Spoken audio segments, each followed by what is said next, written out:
శాశ్వతమైన ప్రేమతో మనల్ని ప్రేమిస్తున్నారు యేసు ప్రభు వారు. మన కొరకు ఆయన శిలువ మీద ప్రాణం పెట్టారు. ఆయన నమ్మిన వారందరికీ ఉచితంగా రక్షణ ఇస్తున్నారు. ఆ ప్రేమ గల యేసు ప్రభు వారు త్వరలో వస్తున్నారు రెండోసారి లోకానికి. ఆయన నమ్మిన వారందరినీ కూడా పరలోకం తీసుకువెళ్తారు. ఆ ప్రేమ గల యేసు ప్రభు నామంపేట మిమ్మల్ని అందరినీ కూడా మన కడవరి కాలం కార్యక్రమానికి ఆహ్వానిస్తున్నాను. ప్రియ సోదరి సోదరులారా, మనము దేవదూతల పరిచర్య అనే విషయాన్ని బైబిల్ గ్రంథం నుంచి నేర్చుకుంటున్నాం. ఇది ఆఖరి ఎపిసోడ్. ఇది 10వ ఎపిసోడ్. గత 9 ఎపిసోడ్లో అనేకమైన విషయాలు నేర్చుకున్నాం. ఈ దినాన్న 10వ ఎపిసోడ్, ఆఖరి ఎపిసోడ్. ప్రార్థన చేసుకుని ఈ దిన వర్తమానంలో కొనసాగుదాం. పరిశుద్ధ ప్రేమ గల మా తండ్రి, మమ్మల్ని మా కుటుంబాలు మీరు ప్రేమించి దేవదూతల గురించి అనేక విషయాలు బైబిల్ గ్రంథం నుంచి నేర్చుకునే ధన్యత మాకు దయచేశారు. వందనాలు చెల్లిస్తున్నాం. దీన్ని వీక్షిస్తున్న ప్రతి వారిని ఆశీర్వదించిన వారి కుటుంబాలను దీవించండి. ఈ పరిచర్య ముందు కొనసాగడానికి ఎవరైతే సహకరిస్తున్న వారందరినీ కూడా ప్రత్యేకంగా ఆశీర్వదించమని, ఈ లోతైన మర్మాలు దేవదూతల గురించి నేర్చుకోవటానికి పరలోకపు జ్ఞానాన్ని మాకు ప్రసాదించి పరిశుద్ధాత్మతో మమ్మల్ని నింపి ఈ విషయాలు మేము గ్రహించి దాని ద్వారా మీకు యోగ్యులైన కుమారులుగా కుమార్తెలుగా జీవించే కృప మాకు అనుగ్రహించవలసిందని, మీరే మహిమ ఘనత తెచ్చుకోనమని యేసు ప్రభువు వారి పరిశుద్ధమైన నామమును బట్టి ప్రార్థిస్తున్నాను తండ్రి, ఆమేన్. ఇది నాన్న 10వ ఎపిసోడు, ఆఖరి ఎపిసోడు. ప్రియ సోదరి సోదరులారా, ప్రకటన గ్రంథంలో దేవదూతల పరిచర్య గురించి ఏ వివరాలు ఉన్నాయో ఆ వివరాలను బైబిల్ గ్రంథం నుంచి మనం నేర్చుకోబోతున్నాం. ప్రకటన గ్రంథం నుంచి దేవదూతలు పరలోకానికి ఈ భూలోకానికి ఒక వంతెన లాంటి వారన్నమాట. పరలోకం నుంచి ఈ భూలోకానికి ఏ వర్తమానం రావాలన్నా సరే దేవదూతల ద్వారానే వస్తుంది. కనుక పరలోకానికి భూలోకానికి దేవదూతలు ఒక గొలుసు లాంటి వారు, ఒక లింక్ అన్నమాట, ఒక చైన్ లాగా అని మనం అర్థం చేసుకుంటున్నాం. దేవదూతల పరిచర్య చాలా ప్రాముఖ్యం. దేవదూతల పరిచర్య లేకపోయినట్లయితే మనకు అనేక విషయాలు దేవుని గురించి, రక్షణ గురించి, నిత్య జీవం గురించి, పరలోకం గురించి తెలిసేవి కాదు. దేవుని నమ్ముకున్న మనకి అనేకమైన కష్టాలు సాతాను తెచ్చేవాడే. దేవదూతల పరిచర్య వలన అనేకమైన సాతాను మనల్ని పెట్టే ఇబ్బందుల నుంచి దేవదూతలు మనల్ని తప్పిస్తూనే ఉన్నారు. ఈ పాపలోకంలో జీవిస్తున్న మనమందరం కూడా మానవాళికి దేవుని యొక్క వర్తమానం, మనం ఏమి చేయాలి, ఏమి చేయకూడదు, ఏది మంచి, ఏది చెడ్డ అనే విషయాలు మనకి మానవులుగా తెలియదు. కారణం దేవుని యొక్క ప్రామాణికం. దేవుడు ఏం కోరుకుంటున్నారు మన వద్ద నుంచి, ఏం చేయాలని దేవుడు ఆశిస్తున్నారు అనే విషయాలన్నీ కూడా మనకి దేవదూతల ద్వారా బయలుపరచబడి అవి మనకి బైబిల్ గ్రంథంలో వ్రాయబడ్డాయి. కనుక ప్రియ సోదరి సోదరులారా, ఇది నాన్న దేవదూతలు ఏ రీతిగా మనకు సహకరిస్తున్నారనే విషయాన్ని మనం గుర్తిస్తున్నాం. మనందరికీ తెలిసిన రీతిగా యాకోబు గారు తన యొక్క కలలో భూమి నుంచి పరలోకం వరకు పెద్ద నిచ్చెన ఉండుట చూచారు. ఆ నిచ్చెన మీద దేవదూతలు ఎక్కుచూ దిగుచూ ఉన్నారు. అది దేనికి సాదృశ్యం అనగా యోహాను సువార్త 1వ అధ్యాయం 51వ వచనం గమనించినట్లయితే దానిలో ఆ నిచ్చెనకు యేసు ప్రభు సాదృశ్యం. దేవదూతలు ఎక్కుచూ దిగుచూ ఉన్నారు దేవుని యొక్క కుమారుడి మీద అని చెప్పబడ్డది. కనుక ప్రియ సోదరి సోదరులారా, పరలోకం నుంచి ఏ వర్తమానమైనా సరే ఈ భూమి మీదకి దేవుడు పంపించాలంటే దానిని దేవదూతల ద్వారా దేవుడు మనకి పంపిస్తున్నారు. ఈ విషయాన్ని మనం గుర్తించాలా. యేసు ప్రభు వారు ఆ విషయాన్ని దేవదూతలను పిలిచి, అనేక మంది దేవదూతలు ఉన్నారు, వారిలో ఒక దేవదూతను పిలిచి ఈ యొక్క వర్తమానం తీసుకువెళ్ళి ఫలానా వ్యక్తికి ఇవ్వాలా అని చెప్తారనమాట. ఆ దేవదూత ఆ వర్తమానం తీసుకుని ఈ భూమి మీదకి వచ్చి ఆ వ్యక్తికే ఆ వర్తమానాన్ని అందిస్తారు. ఈ విషయాలు మనకి ఎలా తెలుసు అంటే ప్రకటన గ్రంథం 1వ అధ్యాయం 1వ వచనంలో గమనించినట్లయితే దేవుడు వర్తమానాన్ని తన యొక్క కుమారుడు, ఎవరు కుమారుడు, యేసు ప్రభు వారికి ఇచ్చారు. దేవుడు అనగా తండ్రి అయిన దేవుడు పరలోకపు వర్తమానాన్ని తన కుమారుడైన యేసు ప్రభుకి ఇస్తారు. యేసు ప్రభు వారు దేవదూతను పిలిచి ఆ వర్తమానాన్ని తీసుకువెళ్ళి భూమి మీద ఉన్న నా సేవకుడు ఫలానా వ్యక్తి, ఆ వ్యక్తికి ఇవ్వమని చెప్తారు. ప్రకటన గ్రంథంలో తండ్రి కుమారునికి, కుమారుడు దేవదూతకి, దేవదూత తీసుకొచ్చి దేవుడు ఎంచుకున్న తన యొక్క సేవకుడైన యోహానుకు అందించినట్లుగా ప్రకటన గ్రంథం 1వ అధ్యాయం 1వ వచనంలో చదువుతున్నాం. కనుక పరలోకం నుంచి వచ్చే ఏ వర్తమానమైనా సరే అది తండ్రి విడుదల చేయాల, తండ్రి ఇవ్వాల. తండ్రి కుమారుడికి చెప్తారు అంటే కుమారుడికి తెలియదని కాదు సుమా, ఈ రీతిగా వారు బాధ్యతలను పంచుకున్నారు. తండ్రి కుమారుడికి చెప్తారు, కుమారుడు అంటే యేసుప్రభు వారు. కుమారుడు అనగా నూతన నిబంధనలో మనం యేసుప్రభు అంటున్నాం. ఆ కుమారుడు దేవదూతకు చెప్తారు. ఆ దేవదూత పరలోకం నుంచి తీసుకొచ్చి ఈ భూమి మీద దేవుడు ఎవరినైతే ఎంచుకున్నారో ప్రవక్తగా, స్త్రీ అయితే ప్రవక్తని అంటున్నాం, పురుషుడైతే ప్రవక్త అంటున్నాం, వారికి అందిస్తారు. వారు ఆ విషయాన్ని వారి చుట్టూ ఉన్న ప్రజలకు అందిస్తారు, చెప్తారు. అనేక సందర్భాల్లో అవి వ్రాసి ఇతర చోట్లకి పంపిస్తారు. ఈ రీతిగా దేవుడు దేవదూతల ద్వారా వర్తమానం పంపిస్తున్నారు. దేవదూత వర్తమానం పట్టుకొచ్చి ఆ దేవదూత పరలోకం నుంచి ఆ వర్తమానం తీసుకుని భూమి మీదకి వచ్చేసరికి దేవుడు ఎంచుకున్న ఆ వ్యక్తి, తననే మనం ప్రవక్త అంటున్నాం, ఆయన నిద్రపోతుంటే ఆ వ్యక్తికి కలల ద్వారా ఆ వర్తమానాన్ని అందించి వెళ్తారు. ఒకవేళ మెలకుగా ఉన్నాడు అనుకోండి, ఆ ప్రవక్త, దేవుడు ఎంచుకున్న ఆ వ్యక్తి స్త్రీ అయినా సరే పురుషుడైనా సరే, ఆ వ్యక్తికి దర్శనం అంటున్నాం. దర్శనం ద్వారా దేవదూతలు ఆ వర్తమానాన్ని అందించి వెళ్తారు. కొన్ని సందర్భాల్లో దేవదూతలు ముఖాముఖిగా ఆ వర్తమానాన్ని చెప్తారు. ఉదాహరణకు యేసుప్రభు తల్లి అయిన మరియ తన గర్భం దాల్చక ముందు దేవదూత ముఖాముఖిగా వచ్చి ఆ వర్తమానాన్ని చెప్పి వెళ్ళారు. కనుక ఈ రీతిగా దేవదూతలు పరలోకం నుంచి ఆ వర్తమానం తీసుకొచ్చి మనకు అందిస్తున్నారు. అయితే ఒక విషయాన్ని కూడా మనం గమనించాలా. అదేమిటంటే దేవదూతలు ఏది కూడా మన నుంచి ఆశించకుండా, ఏ స్వార్థం లేకుండా వారు ఈ వర్తమానం పరలోకం నుంచి తీసుకొచ్చి మనకు ఎందుకు అందిస్తున్నారు? తప్పకుండా దేవదూతలు దేవుని యొక్క పరిచారకులు కనుక దేవుడు ఏది చెప్తే అది ఖచ్చితంగా వారు చేయాలి. మరొక విషయం కూడా ఉన్నది, దేవదూతలు మన యొక్క సహోదరులు. దేవదూతలు మన సహోదరులు. దేవదూతల్లో సహోదరీలు లేరు, అనగా స్త్రీలు లేరు దేవదూతల్లో. ఎప్పుడు దేవదూతల గురించి ప్రస్తావన చూసినప్పటికీ బైబిల్ గ్రంథంలో ఆది కాండం నుంచి ప్రకటన వరకు ఎప్పుడు కూడా అతడు అనే మాట వాడబడ్డది. ఇంగ్లీష్లో హీ అంటున్నాం, హీ, దీన్నే పుల్లింగం అంటున్నాం. కనుక స్త్రీలలో, దేవదూతల్లో స్త్రీలు లేరు. దేవదూతలందరూ కూడా పురుషులే. మానవులమైన మనం, పాపులమైన మనం దేవదూతలకి ఏ రీతిగా సహోదరులము అని ఒక్కసారి మనం ప్రశ్నించినట్లయితే, ఒక్కసారి మనం ఆలోచించినట్లయితే, తప్పకుండా మానవులుగా మనం పాపం చేసిన తరువాత మనము దేవుడిచ్చిన ఆధిక్యత, మనము పరిశుద్ధత నుంచి పడిపోయాం. బైబిల్ గ్రంథం ఎంతో విపులంగా మనకు చెప్తుంది. ప్రకటన గ్రంథం 19:10 గమనించినట్లయితే, దర్శనంలో దేవదూత వర్తమానం తీసుకొచ్చి యోహాను గారికి ఇచ్చినప్పుడు యోహాను గారు ముగ్ధుడైపోయి ఎంతో సంతోషంతో ఆయన సాష్టాంగపడి ఆ దేవదూత యొక్క పాదాలు పూజించాలని ఆయన ప్రయత్నించాడు. అప్పుడు దేవదూత అన్నారు, అలా చేయొద్దు నువ్వు యోహాను, నేను నీ సహదాసుడను. ఇంగ్లీష్లో ఐఎమ్ యువర్ ఫెలో సర్వెంట్, నీ సహదాసుడను అనగా నీవు నేను కూడా, అనగా దేవదూతలు మనం కూడా దేవుని యొక్క పరిచారకులు, దేవుని యొక్క దాసులం, మనం సహదాసులం. దాంతోపాటు నేను నీ సహోదరుడను అని దేవదూతే చెప్పారు. ప్రకటన గ్రంథం 19:10 చూచారా? దేవదూతలు మనం సహోదరులము. ఇంగ్లీష్లో బ్రదర్ అంటున్నాం మనం. సహోదరుడు అంటే బ్రదరు.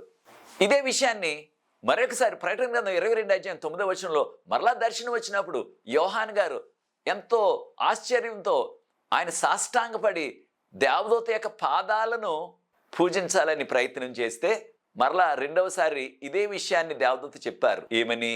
యోహాను, నీవది చేయొద్దు, నన్ను పూజించవద్దు. నీవు, మనం పూజించవలసింది దేవుణ్ణి. నీవు నేను కూడా దేవుని యొక్క సహదాసులం. నన్ను పూజించకూడదు నువ్వు. నేను నీ సహోదరుడను. ఇంగ్లీష్లో బ్రదర్ అంటున్నాం, నీ సహోదరుడను. కనుక మనము దేవదూతలు సహోదరులము. అయితే మనం పాపంలో పడిపోయాం కనుక ఆ పరిశుద్ధతను మనం కోల్పోయి మనం ఎంతో అధోగతికి దిగజారిపోయాం. ప్రస్తుతం మనం మన యొక్క పాప నైజం వలన ఎంతో అధోగతికి మనం దిగజారిపోయాం. కానీ ఒక దినాన, అనగా రెండవ రాకడ తర్వాత మరలా మనందరికీ కూడా రెండవ రాకడ తర్వాత రక్షించబడే జనాంగానికి మరలా దేవుడు వారు పాపం ద్వారా కోల్పోయిన ఆ యొక్క పరిశుద్ధతను మరలా తిరిగిస్తారు. అప్పుడు దేవదూతలు, రక్షించబడిన మనము కూడా ఒకే స్థితి, అనగా సహోదరులమే. ఇప్పుడు కూడా సహోదరులమే. కొన్ని సందర్భాల్లో అన్న చాలా ధనవంతుడిగా ఉంటాడు, అన్న చాలా చదువుకున్నవాడిగా ఉంటాడు, తమ్ముడికి ఏమి కూడా చదువు లేకుండా ఎంతో పేదవాడిగా ఉంటాడు. చాలా సందర్భాల్లో అది చూస్తూ ఉంటాం. అలాగే దేవదూతలు ఎంతో ఉన్నతమైన స్థితిలో పరలోకంలో దేవుని పరిచారకులుగా ఉన్నారు, పరిశుద్ధులుగా. మనం పాపం వలన ఆ పరిశుద్ధత నుంచి పడిపోయాం. అయినప్పటికీ దేవుడు ఎంతో ప్రేమతో మనకి దేవదూతల పరిచర్యను కొనసాగిస్తూనే ఉన్నారు. మరొక విషయాన్ని కూడా మనం గుర్తించాల. దేవదూతలు మనకు పరిచర్య చేస్తూనే దేవుని ఎల్లప్పుడూ కూడా వారు స్తుతిస్తున్నట్లుగా మనం ప్రకటన గ్రంథం 5:11-12 వచనాల్లో దేవదూత ఎల్లప్పుడూ కూడా ఆయన్ని స్తుతిస్తూ పాటలు పాడుచు ఆయన కొనియాడుతున్నట్లుగా మనం చదువుతున్నాం. కనుక దేవదూతలు చేసే మరొక పని దేవుని యొక్క వర్తమానాలు పరలోకం నుంచి భూలోకానికి తీసుకురావడంతో పాటు వారు దేవుని ఎల్లప్పుడూ కూడా కొనియాడుచు స్తుతిస్తూ ఉంటారు. ప్రకటన గ్రంథం 4:8 గమనించినట్లయితే ఎల్లప్పుడూ కూడా దేవుని సన్నిధిలో ఉన్న దేవదూతలు పరిశుద్ధుడు పరిశుద్ధుడు పరిశుద్ధుడు అని 3 సార్లు చెప్తున్నారు. మరలా పరిశుద్ధుడు పరిశుద్ధుడు పరిశుద్ధుడు 3 సార్లు ఎందుకు చెప్తున్నారు అంటే తండ్రి, కుమార, పరిశుద్ధాత్మ కనుక 3 సార్లు చెప్పి మరలా పరిశుద్ధుడు పరిశుద్ధుడు పరిశుద్ధుడు అని మరలా చెప్తున్నారు. ఇంగ్లీష్లో రిపీట్ అంటున్నాం. కనుక దేవుని స్తుతిస్తూ దేవుని యొక్క పరిచర్య చేస్తూ ఈ వర్తమానాలు మనకు అందిస్తూ అనేక సందర్భాల్లో అనేక ప్రమాదాల నుంచి, మరణాపాయం నుంచి కూడా దేవుని నమ్ముకున్న భక్తులను ఈ లోకంలో వారు కాపాడుతూనే ఉన్నారు. మరొక విషయాన్ని కూడా మనం గుర్తించాల. మానవులుగా మనం ప్రతిదినం కూడా అనేక విషయాల కొరకు దేవుని సన్నిధిలో ప్రార్థిస్తూ ఉంటాం. మన ప్రార్థన ఎక్కడికి వెళ్తుంది? మన ప్రార్థన పరలోకానికి ఏ రీతిగా చేరుతుంది అనే ప్రశ్న కూడా మనకు వస్తుంది. దీనికి జవాబు ప్రకటన గ్రంథంలో మనకి కనిపిస్తుంది. దేవదూత మనం చేసే ప్రార్థనలన్నీ కూడా దేవుని సన్నిధిలో ఒక సువాసన గల ధూపం వలె, ఇంపైన ధూపం వలె మన ప్రార్థనలు దేవుని సన్నిధిలో వేస్తున్నట్లుగా ప్రకటన గ్రంథం 8:3-4 ప్రకటన గ్రంథం 8:3 గమనించినట్లయితే దేవదూత పరలోకంలో ఉన్న దేవాలయం యొక్క ధూపపీఠిక మీద మన యొక్క ప్రార్థనలు, మనం ఏ ప్రార్థన పశ్చాత్తాపంతో చేసినా సరే ఆ పశ్చాత్తాపంతో చేసిన ప్రార్థన దేవుని సన్నిధికి ఒక ధూపం వలె చేరుతుంది. మనందరికీ కూడా తెలుసు, ధూపం వేసినట్లయితే ఆ ధూపం ఎంతో చక్కని వాసనతో ఆ యొక్క పొగ ఎప్పుడు కూడా పైకే వెళ్తుంది. ఎప్పుడైనా సరే పొగ కిందకి వెళ్ళటం చూచారు? ఎప్పుడైనా సరే అది జరగదు. ఎప్పుడు కూడా పొగ పైకే వెళ్తూ ఉంటుంది. ఆ రీతిగా ఒక ధూపం వలె ప్రకటన గ్రంథం 8:3-4 మన యొక్క ప్రార్థనలు దేవుని సన్నిధిలో ధూపం వలె దేవదూత వేస్తున్నారు. ఎంత మనకు సహకరిస్తున్నారో చూడండి. మనం చేసే ప్రతి ప్రార్థన, పశ్చాత్తాపంతో చేసే ప్రతి ప్రార్థన, దేవుని మహిమ కొరకు చేసే ప్రతి ప్రార్థన స్వార్థం కొరకు కాదు సుమా. ఇతరులను శిక్షించాలా, ఇతరులకు కీడు కలగాలని కొంతమంది ప్రార్థిస్తూ ఉంటారు. అది సరికాదు. అటువంటి ప్రార్థనలు దేవుని సన్నిధికి చేరవు. మనం ఎప్పుడైతే పశ్చాత్తాపంతో చేస్తున్నామో దేవుని మహిమ కొరకు ఏ ప్రార్థన చేసినప్పటికీ ఆ ప్రార్థన దేవుని సన్నిధికి, దేవునికి ఇంపైన ధూపం వల్లే ఆయన సింహాసనానికి, ఆయన సన్నిధికి దేవదూతలు చేరుస్తున్నారు. ధూపం వల్లే అక్కడ వేస్తున్నారు పరలోకపు ఆలయంలో. కనుక ప్రియ సోదరి సోదరుడా, మనం ఎప్పుడు ప్రార్థన చేసినప్పటికీ ఆ ప్రార్థన పరలోకంలో దేవుని యొక్క సింహాసనానికి చేరుతుంది వెంటనే. దీని ద్వారా మనం దేవదూతలు మనకి ఎంత పరిచర్య చేస్తున్నారనే విషయాన్ని మనం ఒక్కసారి మరలా గుర్తించాలా. ప్రియ సోదరి సోదరులారా, ప్రకటన గ్రంథం 7:1 4 దేవదూతలు తూర్పు, పడమర, ఉత్తర, దక్షిణాల్లో ఆ 4 దిక్కుల్లో నిలబడి వారు వాయువును, దాన్ని మరొక మాటలో గాలి అంటున్నాం, ఆ గాలిని, ఆ వాయువును ఎవరి మీద కూడా వేచకుండా పట్టుకున్నారు సాదృశ్యంగా. ఇది సాదృశ్యమే. ఈ విషయాన్ని ప్రకటన గ్రంథం 7:1 చదువుతున్నాం. బైబిల్ గ్రంథంలో ఆ వాయువు దేనికి సాదృశ్యం అనగా బలమైన గాలి దేనికి సాదృశ్యం? ఒక్కసారి మనం బైబిల్ గ్రంథంలో ఇర్మీయా గ్రంథం 25:32-33 గమనించినట్లయితే అక్కడ బలమైన వాయువు లేకపోతే బలమైన గాలి యుద్ధానికి, అకాల మరణానికి సాదృశ్యంగా ఉన్నది. యుద్ధం వచ్చినట్లయితే ఘోరమైన మరణాలు, దారుణమైన మరణాలు, ఎక్కడ చూసినప్పటికీ శవాలు పడి ఉంటాయి. వారికి గౌరవప్రదంగా సమాధి చేయటానికి కూడా ఎవరు ఉండరు యుద్ధ భూమిలో. అలాగా భూమి ఈ చివరి నుంచి ఆ చివరి వరకు కూడా బలమైన గాలి వీసింది అనగా యుద్ధం అన్నమాట. ఈ ప్రకటన గ్రంథం 7:1 4 దిక్కుల కూడా నిలబడ్డ ఆ దేవదూతలు ఆ వాయువును గట్టిగా పట్టుకున్నారు. కారణం ఈ భూలోకం అంతా కూడా యుద్ధం రాకుండా అనగా దీన్నే మనం ప్రపంచ యుద్ధం అంటున్నాం. ప్రపంచ యుద్ధం రాకుండా కొంతసేపు అలాగా పట్టుకుంటున్నారు వారు. అనగా ఈ భూమి మీదకి యుద్ధాలు లేవని కాదు సుమా, అక్కడక్కడ యుద్ధాలు ఉంటున్నాయి. యుద్ధ ప్రియుడు, యుద్ధానికి కారకుడు, యుద్ధానికి మూల పురుషుడు సాతాను.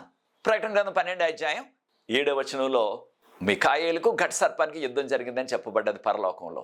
కనుక యుద్ధానికి ఆరంభం సాతానుడు. కానీ భూమంతా కూడా యుద్ధం ప్రబలకుండా నలుగురు దేవదూతలు పట్టుకున్నారు. దేనికి అనగా ఈ యొక్క రాజ్య సువార్త, యేసు ప్రభు సువార్త, ఈ రక్షణ సువార్త ప్రతి గ్రామానికి, ప్రతి పట్టణానికి, ప్రతి నగరానికి కూడా చేరాలి. కనుకనే ప్రపంచం అంతా కూడా యుద్ధ వాతావరణం లేకుండా ఈ నలుగురు దేవదూతలు దానిని ఆపుతున్నారన్నమాట. కనుక మనం చేయవలసింది ఏమిటి? ఈ కడవరకాల చివరి దినాల్లో విశ్వాసులుగా మనం ఈ సువార్త మనకు తెలిసినంత వరకు మన చుట్టుపక్కల ఉన్న వారికి, మనం గ్రామంలో ఉంటే గ్రామంలో, నగరంలో ఉంటే నగరంలో, ఎక్కడుంటే అక్కడ మన చుట్టూ ఉన్న వారికి యేసు ప్రభు సువార్తను ప్రకటించాలా. ఇది మనం చేయవలసిన పని. లేకపోయినట్లు ఇది మనం కాస్త ఆలస్యం చేసినట్లయితే ఈ భూమంతా కూడా హింసతో నిండిపోతుంది. మరొక విషయాన్ని కూడా గమనించాలా. ప్రకటన గ్రంథం 7:2-3 గమనించినట్లయితే ఒక దూత తూర్పు నుంచి దిగి వచ్చి ఆ దూత చేతిలో దేవుని యొక్క ముద్ర ఉన్నది. ఆ దేవుని యొక్క ముద్రను దేవుని నమ్ముకున్న భక్తుల యొక్క నొసల్లో వేయటానికి దేవదూత పరలోకం నుంచి దిగి వచ్చారు. ఈ విషయాన్ని కూడా మనం గమనించాలా. దేవదూత ఎవరికి వేస్తారు ఈ ముద్ర? దేవుని నమ్ముకున్న భక్తులకి, యేసు ప్రభు భక్తులకి. ఆయన వాక్యపు వెలుగులో జీవిస్తూ, ఆయన ఆజ్ఞల వెలుగులో జీవిస్తూ, ఆయనకు మహిమకరమైన జీవితాలు ఎవరైతే జీవిస్తున్నారో వారి నొసల్లో దేవదూత ముద్ర వేస్తారు. మనందరికీ తెలుసు, దేవదూతను మనం చూడలేం. ఈ పాపలోకంలో అసాధారణమైన పరిస్థితుల్లో దేవదూతలు ప్రత్యక్షం అవుతారు. కనుక దేవదూత వస్తున్నట్లుగా, ఆ దేవదూత మన యొక్క నొసల మీద ముద్ర వేస్తున్నట్లుగా మనకి కనిపించదు, మనకి ఏమీ కూడా అనిపించదు అనమాట. కానీ దేవదూత ముద్ర వేస్తారు. దేనికి ముద్ర వేస్తారు? ఆ ముద్ర యొక్క ప్రాధాన్యత ఏమిటి? ఈ కడవరకాల చివరి దినాల్లో ప్రకటన గ్రంథం 7:2-3 దేవదూత దేవుని యొక్క ముద్ర దేవుని యొక్క భక్తుల నొసల్లో వేస్తారని చెప్పబడ్డది. దేనికంటే ఈ కడవరకాల చివరి దినాల్లో ఎవరైతే ఆ ముద్రను పొందరో, ఎవరైతే దేవుని యొక్క ముద్రను పొందరో, ఎవరు పొందరు దేవుని ముద్ర?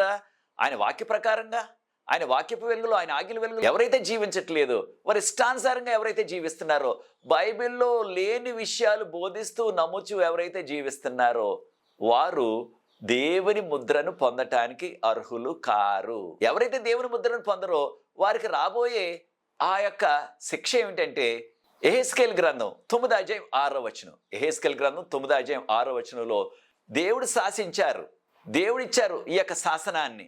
ఎప్పుడు జరిగింది ఈ విషయం? యెహెజ్కేలు ప్రవక్త కాలంలో. ఆ కాలంలోనే ఇర్మియా ప్రవక్త కూడా జీవించారనమాట. ఎవరికైతే వారి యొక్క నొసల మీద ముద్ర లేదో వారిని సంహరించు ఖడ్గంతో అని దేవుడు శాసించారు. ఈ విషయం క్రీస్తు పూర్వం 586 జరిగింది.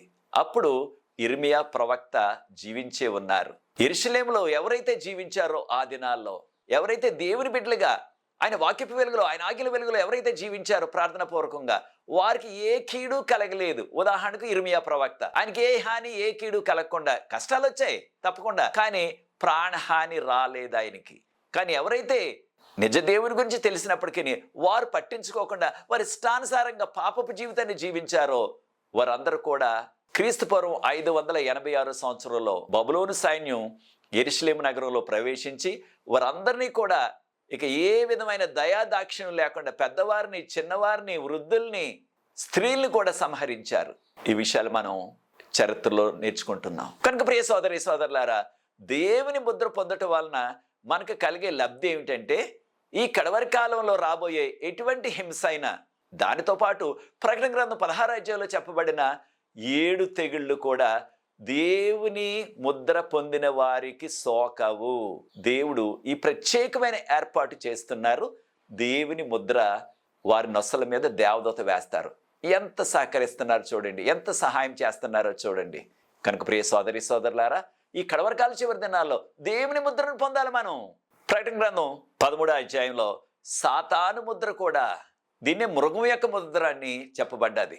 ప్రకటన గ్రంథం 13:16-18 వాక్య భాగంలో ఆ మృగం యొక్క ముద్ర కాదు మనం పొందవలసింది, దేవుని ముద్ర దేవదూత వేస్తారు. చూడండి దేవుడు ఎంత ఎంత మహత్కార్యాన్ని చేస్తున్నారో చూడండి. ఈ ముద్ర వేసే ఆ పని దేవదూతలకు అప్పగించారు. వారు త్వరగా చేసేస్తారు. ఎవరైతే అసలైన సిసలైన భక్తులు ఉన్నారో వారికే వేస్తారు. ఇది మానవులకు అప్పగించినట్లయితే దానిలో అనేకమైన దారుణాలు మానవులు చేసే ప్రమాదం ఉన్నది. వారి చుట్టాలకే ఆ ముద్ర వేసి, వారికి తెలిసిన వారికే ఆ ముద్ర వేసి, వారి సామాజిక వర్గానికే ముద్ర వేసి, వారి సంఘం వారికే ముద్ర వేసి, తక్కిన వారికి మానేసే ఆ ప్రమాదం ఉన్నది. కనుక దేవుడు మానవులకి ఇవ్వకుండా ఈ పని దేవదూతలకు ఇచ్చారు. దేవదూతలు చేస్తారు ఈ పని. వారు త్వరగా చేసేస్తారు. ఇక దేవుని నమ్ముకున్న అసలైన సిసలైన భక్తులు వారు ఎక్కడున్నా సరే ఈ ప్రపంచంలో ఏ మారుమూల గ్రామంలో ఉన్నప్పటికీ దేవదూతలు వెళ్ళి ఆ ముద్ర వేస్తారు. మరొక విషయాన్ని కూడా మనం గమనించాలి. దేవదూత పరలోకం నుంచి తెరవబడిన చిన్న పుస్తకాన్ని పట్టుకుని దిగి వస్తాం యోహాను గారు చూచారు దర్శనంలో. ఈ విషయాలు ప్రకటన గ్రంథం 10వ అధ్యాయం మొదటి 2 వచనాల్లో చదువుతున్నాం. ఇది తెరవబడిన చిన్న గ్రంథం. దీన్ని గ్రీక్ భాషలో బిబ్లా రైడ్ అని అన్నారు. ఒకే ఒకసారి వాడబడిన మాట అనమాట బిబ్లా రైడ్ అని. ఈ తెరవబడిన చిన్న పుస్తకం ఏమిటి దేవదూత యొక్క కుడి చేతిలో అని ఒక్కసారి మనం పరిశీలించినట్లయితే ఇది దానియేలు గ్రంథం. ఇది దానియేలు గ్రంథం అని మనకెలా తెలుసు అని పరిశీలించినట్లయితే దానియేలు గ్రంథం 12వ అధ్యాయం 4వ వచనంలో దానియేలుతో ప్రభు చెప్పారు, దానియేలు ఈ యొక్క పుస్తకానికి, ఈ గ్రంథానికి నీవు ముద్ర వేయి. ఎప్పుడు వరకు? కడవరి కాలం వరకు, అంత్యకాలం వరకు దీనికి ముద్ర వేయి అన్నారు. బైబిల్ గ్రంథంలోకి ఏ పుస్తకానికి కూడా ముద్ర వేయమని దేవుడు చెప్పలేదు. దానియేలు గ్రంథానికి మాత్రమే చెప్పారు. ఎప్పుడు వరకు? కడవరి కాలం వరకు, అనగా అంచె దినాల వరకు, రాకడ దినాల వరకు ముద్ర వేయాలన్నారు. అప్పుడు రాకడ దినాల్లో ఈ కడవరి కాలంలో ఆ దానియేలు గ్రంథం, ముద్ర వేయబడిన గ్రంథం మరలా తెరవబడాల. కనుక దేవదూత సాదృశ్యంగా దర్శనంలో తెరవబడిన ఆ చిన్న పుస్తకాన్ని పట్టుకుని పరలోకం నుంచి ఈ భూమి మీదకి దిగి వచ్చి ఒక పాదమేమో సముద్రం మీద, ఒక పాదమేమో భూమి మీద పెట్టారు. అనగా ఈ భూమి మీద ఉన్న ప్రతి వారికి కూడా ఈ గ్రంథంలో ఉన్న విషయాలు, దానియేలు గ్రంథంలో ఉన్న విషయాలు అందరూ తెలుసుకోవాలని దాని సాదృశ్యం. మనకున్న చరిత్ర ప్రకారంగా 1818 వరకు కూడా దానియేలు గ్రంథంలో ఉన్న ప్రవచనాలు, ప్రాముఖ్యంగా దానియేలు గ్రంథం 7వ అధ్యాయం నుంచి 12వ అధ్యాయం వరకు ఉన్న ప్రవచనాలు, దానియేలు గ్రంథం 1వ అధ్యాయం నుంచి 6వ అధ్యాయం వరకు అనేకమైన చక్కని చరిత్రలో ఉన్న అద్భుతమైన సంఘటనలు ఉన్నాయి. అవి చదివారు, అవి అర్థం చేసుకున్నారు, అవి బోధించారు అందరూ కూడా. కానీ దానియేలు గ్రంథం 7వ అధ్యాయం నుంచి 12వ అధ్యాయం వరకు ఉన్న ఆ ప్రవచనాలు ఎవరు కూడా పట్టించలేదు, వాటి గురించి బోధించలేదు, వాటి గురించి ఎక్కువ సాధన చేయలేదు. విలియం మిల్లర్ గారు దానియేలు గ్రంథం 8వ అధ్యాయం 14లో ఉన్న ఆ విషయం 2300 దినముల మట్టుకే అప్పుడు ఆలయ పవిత్రకు తీర్పు తీర్చబడును అనే విషయాన్ని చదివి దానిని గురించి 2 సంవత్సరాలు ప్రార్థనాపూర్వకంగా పట్టుదలగా అనేక గ్రంథాలు చదివి పరిశుద్ధాత్మని నడిపింపు వలన దాన్ని అర్థం చేసుకున్నారు. అందరికీ కూడా బోధించడం ప్రారంభించారు. కనుక బైబిల్ గ్రంథంలో మనకి అంతుపట్టిన విషయాలు, మనకి అవగాహన లేని విషయాల్ని బయలుపరచడానికి చూచారా దేవుడు దేవదూతలను పంపించారు. ప్రకటన గ్రంథం 10వ అధ్యాయం మొదటి 2 వచనాల్లో. మరొక విషయాన్ని కూడా మనం గమనించాలా. ప్రకటన గ్రంథం 18వ అధ్యాయంలో మరి ఒక దూత పరలోకం నుంచి భూమి మీదకి దిగువ రావటం యోహాను గారు దర్శనంలో చూచారు. ఈ విషయాన్ని ప్రకటన గ్రంథం 18వ అధ్యాయం 1వ వచనంలో దూత ఈ భూమి మీదకి దిగి వచ్చినప్పుడు ఆ దూత యొక్క మహిమతో భూమంతా కూడా వెలుగుతో నింపబడిందని చెప్పబడ్డది. వెలుగుకు సాదృశ్యం ఏమిటి? ఇంగ్లీష్లో లైట్ అంటున్నాం. ఇంకా వెలుగు సాదృశ్యం ఏంటంటే యేసు ప్రభు యొక్క రక్షణ వార్త, అనగా దీన్ని మనం గాస్పుల్ అంటున్నాం ఇంగ్లీష్లో. సువార్త అనగా యేసు ప్రభువులో ఆయన నమ్ముకున్న వారికి ఉచితంగా రక్షణ ఉన్నదనే విషయాన్ని చెప్పటమే శుభవార్త, లేకపోతే గాస్పుల్ అంటున్నాం, గుడ్ న్యూస్ అంటున్నాం దాన్ని మనం. అయితే ప్రియ సోదరి సోదరులారా, ఈ సువార్త ప్రతి గ్రామానికి, ప్రతి పట్టణానికి, ప్రతి నగరానికి అందాల. మత్తయి సువార్త 24వ అధ్యాయం 14వ వచనంలో యేసుప్రభు వారు చెప్పారు, ఈ రాజ్య సువార్త సకల రాష్ట్రాలకు సాక్షాత్తంగా చాటించబడాలా, అప్పుడే రెండో రాకడ వస్తుందని ప్రభు చెప్పారు. మనందరికీ తెలిసిన రీతిగా గత 2000 సంవత్సరాల నుంచి యేసుప్రభు వారు చనిపోయి మరలా లేచి పరలోకం వెళ్ళిన తర్వాత నుంచి సంఘాలన్నీ కూడా, విశ్వాసాలన్నీ కూడా బోధిస్తున్నప్పటికీ ఇంకా ప్రపంచమంతా కూడా సువార్త ఇంకా అందించలేకపోయాం. ఇంకా కొన్ని ప్రాంతాలు సువార్త అందని ప్రాంతాలు ఉన్నాయి. అయితే ఈ కడవరకాల చివరి దినాల్లో ఈ సువార్త ప్రతి గ్రామానికి, ప్రతి పట్టణానికి, ప్రతి నగరానికి అందాల. అది అందాలంటే మనం కూడా ఆదిమ సంఘం లాగా పరిశుద్ధాత్మను పొందాలి. దీన్నే కడవరి వాన అంటున్నాం, ఇంగ్లీష్లో లేటర్ రెయిన్ అంటున్నాం. పరిశుద్ధాత్మ యొక్క శక్తి అనమాట. ఆ పరిశుద్ధాత్మ శక్తితో, తర్వాత దేవదూతల యొక్క పనితో. దేవదూతలు కూడా ఈ యొక్క సువార్త అందరికీ అందించే ఆ యొక్క పనిని వారు కూడా ఎంతో చురుకుగా చేస్తారు. అనేక సందర్భాల్లో చేశారు. ఆదిమ సంఘంలో దర్శనాల ద్వారా, కళల ద్వారా కొంతమంది ప్రత్యక్షమై దేవదూతలు అందించారు. ఈ కడవరి కాల చివరి దినాల్లో కూడా అందిస్తారు. అనేకమైన ఉదంతాలు ఇప్పుడు మనకి వెలుగులోకి వస్తున్నాయి. కొన్ని ప్రాంతాల్లో మనుషులు వెళ్ళలేని ప్రాంతాలకి దేవదూతలే మనుషుల రూపంలో తెల్లని వస్త్రాలు వేసుకుని వెళ్ళి యేసు ప్రభు గురించి సువార్త చెప్పినట్లుగా అనేక సంఘటనలు వెలుగులోకి వస్తున్నాయి ఈ కడవరి కాల చివరి దినాల్లో. కనుక ప్రియ సోదరి సోదరులారా, ఈ కడవరి కాల చివరి దినాల్లో ఈ సువార్త అందరికీ అందటానికి ఖచ్చితంగా పరిశుద్ధాత్ముడు, దేవదూతలు కూడా ఎంతో చురుగ్గా పనిచేస్తున్నారు. దాంతోపాటు మనకున్న ఈ సాంకేతిక నైపుణ్యత, స్మార్ట్ ఫోన్లు, టీవీలు, రేడియోలు, ఇంటర్నెట్లు, ఇవన్నిటి ద్వారా కూడా సువార్త ఎంతో వేగంగా అన్ని చోట్లకు కూడా అందుతుంది. కనుక ప్రియ సోదరి సోదరులారా, మనము ఈ విషయాలు గమనించి మనం కూడా ఈ సువార్త పనిలో పాలిభాగస్తులు అవ్వాలా. యేసు ప్రభువు వారు త్వరలో వస్తున్నారు రెండోసారి. ఆయన రెండోసారి వచ్చినప్పుడు మత్తయి సువార్త 25:31 ఆయన కోటాను కోట్ల దూతలతో వస్తారు అని చెప్పబడ్డది. అదే రీతిగా యేసు ప్రభు రెండోసారి వచ్చినప్పుడు ఆ దేవదూతలు బోరధ్వని ఊదినప్పుడు ఎక్కడైతే విశ్వాసులు చనిపోయి వారు ఎంతకాలం నుంచి సమాధి చేయబడి మట్టి అయిపోయినప్పటికీ వారిని దేవదూతలు మహిమ శరీరాలతో లేపుతారు. దాంతోపాటు విశ్వాసులు ఒక్కరైనా లేకపోతే విశ్వాసులు వారి కుటుంబం అంతా అయినప్పటికీ వారందరినీ కూడా చనిపోయినట్లయితే మహిమ శరీరాలతో లేస్తారు, బ్రతుకున్నట్లయితే కనురెప్పపాట్లు మహిమ శరీరం మనకు వస్తుంది.